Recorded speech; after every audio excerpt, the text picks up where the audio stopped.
I've just installed the gear indicator from Aliexpress on my Ninja 250R 2008. Basically I just routed the wire from the front of the dash all the way through the bike, underneath here, to the diagnostic plug, which is located here.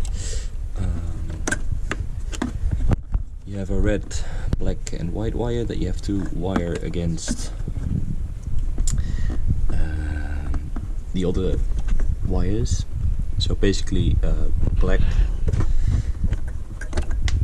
wire goes onto the